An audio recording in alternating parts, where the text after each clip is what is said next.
Good day, all. Ira Epstein of Linn & Associates with your metals market wrap-up, and this wrap-up is for Thursday, and we are now at the 4th of June. I've got to think this through. 4th of June, 2020, and we're about 4:15 p.m. Central Time. I'm not doing this at my normal 5 p.m. or after that time, and that's because I'm actually going out to dinner. I haven't gone out to a dinner in Chicago in 3 months. So, first time, the city just opened where you can eat outside. I'm going to do it. My wife's already been getting ready since 1 o'clock.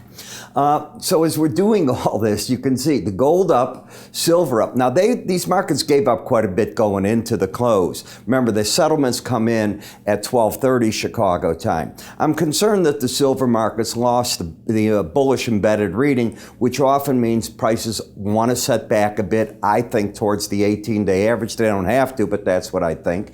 The dollar's still getting smashed. We said we had a downside breakout early on, last week, and look at how this market just gone. And today the market really liked the combination of what Miss Lagarde of the European Central Bank and Ms. Merkel, the German Chancellor, did. A lot of money being thrown at the economy of Germany, a lot of money from Ms. Lagarde, expanding what they're going to do, but we still haven't had the European Union step together as a group and say, hey, here's a fund and here's how we're going to get the things going.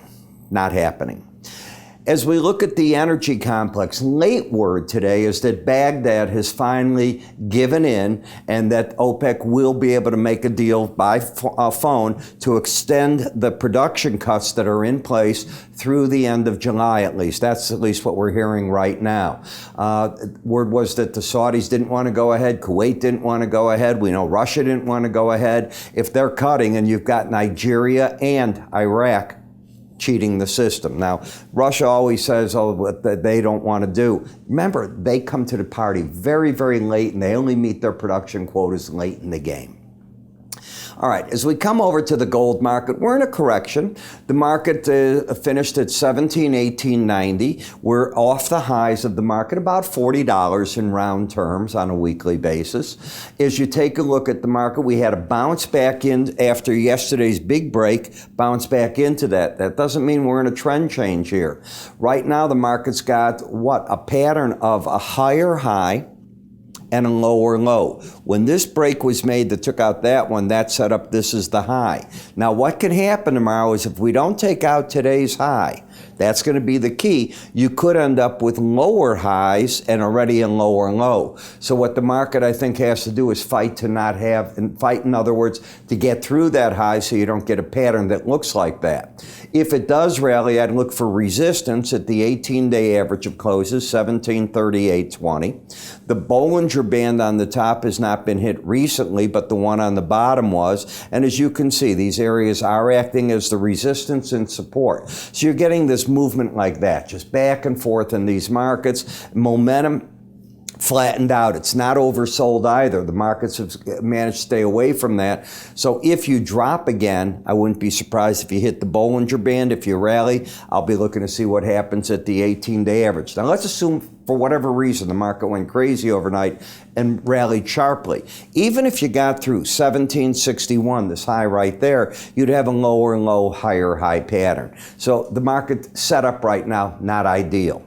The gold-silver ratio, we've had a bounce where silver's losing right now to the gold market. It's given back its best performance, not tremendously, but over the past few days it was at 92.97 and it's climbed back to 95.64. That's how many ounces of silver you'd have to get to 1 ounce of gold. In the July silver, here's what bothers me. I see the trend is up. Higher lows, higher highs. The market's over the 18-day average. I like that too.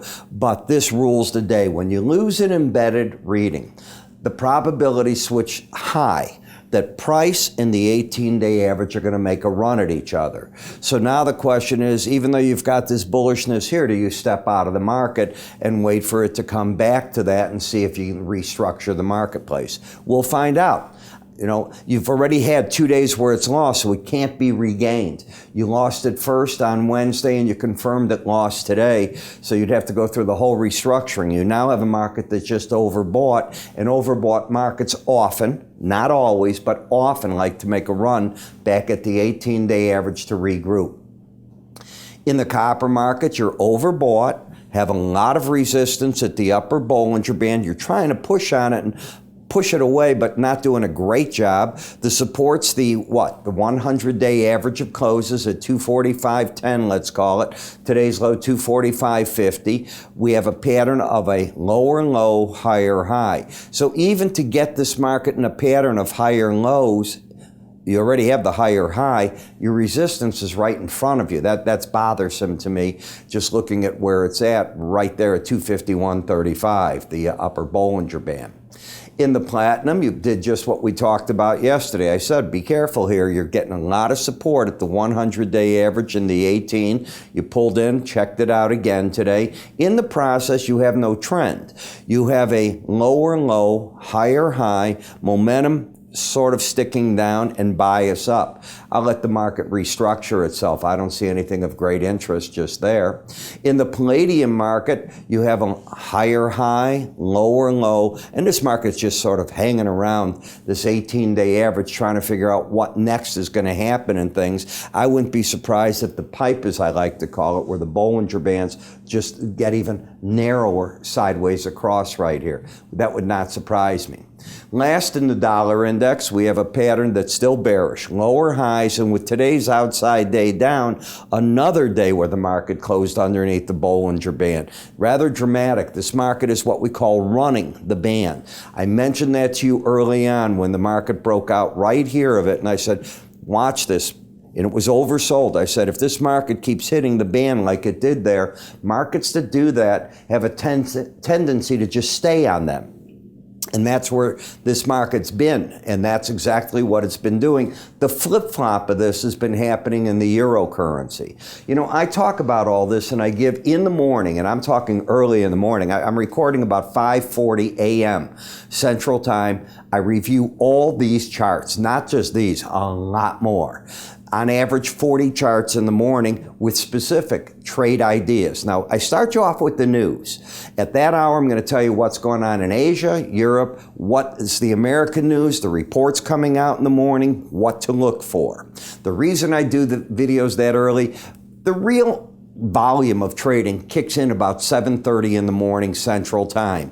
That's why I do it then. I want you to have this well before that comes out. My idea there to give you some confidence of ideas that you might have. I cover all these sectors each and every time. If you go to our website, and that's where a lot of the people like to watch this, there's a scroll bar right on the bottom of the video. The video will look in these colors, by the way. And you can just pull to the area you want. Let's assume you're interested in the gold. Just go right to the metal sector. Let's assume you want to see what the energies are doing. You can do that. These videos are typically 20 minutes long. They're meant to cover all these sectors in detail.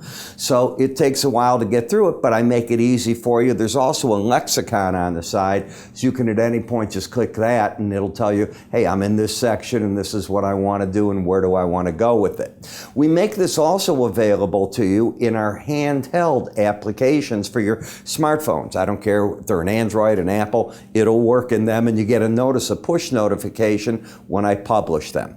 How do you get this? It's simple. Go to our website under the word research. You'll see that we have one there for the morning subscriber video for the futures, the afternoon for the Spider ETF. That's where you sign up. In the meantime, I'm Ira Epstein. You have a great day, and I'll see you all tomorrow.